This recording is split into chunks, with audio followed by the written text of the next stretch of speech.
Why does Europe feel betrayed by the current US administration?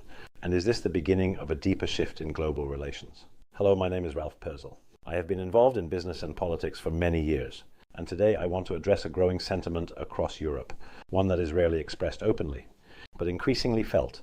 If you find this kind of content interesting, please like the video and subscribe to the channel. Because for decades, since the end of World War II, the United States was seen by many Europeans as a role model, and there were good reasons for that.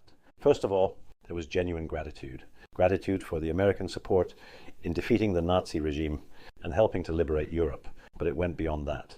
Many Europeans admired the American way of life, the sense of progress, innovation, and individual freedom.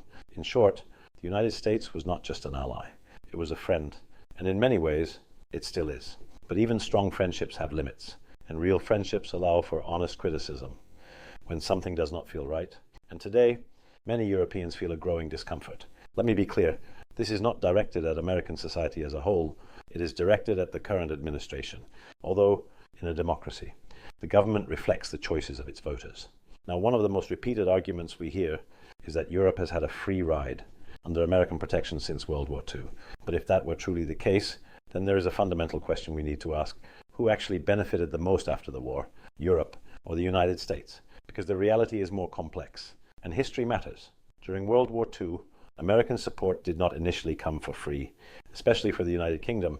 Before the well-known Lend-Lease system, there was something called cash and carry. Under this system, countries like the UK had to pay up front in cash and transport the goods themselves. And how did Britain pay? By using its gold reserves, by spending its dollar reserves, and by selling off assets, including companies, investments, and overseas holdings. By late 1940, Britain was nearly out of cash and gold. It was on the edge, unable to continue financing the war effort.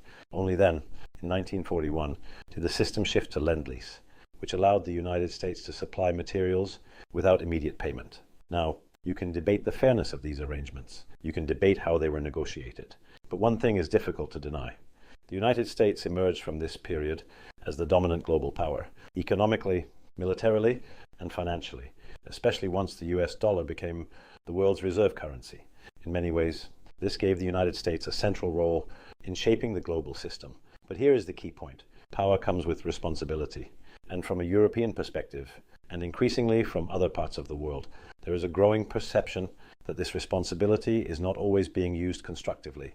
Instead of cooperation, there is a shift toward pressure. Instead of partnership, there is a focus on unilateral decisions.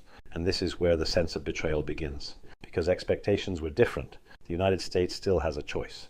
It can reinforce cooperation with its allies. It can invest in global stability. It can support the development of emerging regions, such as parts of Africa, which would not only help those countries, but also create new markets and long-term opportunities. But if instead, the approach shifts toward enforcing national interests through pressure or even military threats, then the consequences will be significant. Because global influence is not static, it evolves. And if trust declines, power shifts. So what are we really seeing? A temporary political phase, or the beginning of a deeper transformation? Because in the end, alliances are not built on power alone. They are built on trust. And once that trust is questioned, everything begins to change. If you want to understand global politics without noise, subscribe to Nexopol and tell me in the comments. Do you think the relationship between Europe and the United States is changing, or just going through a temporary phase?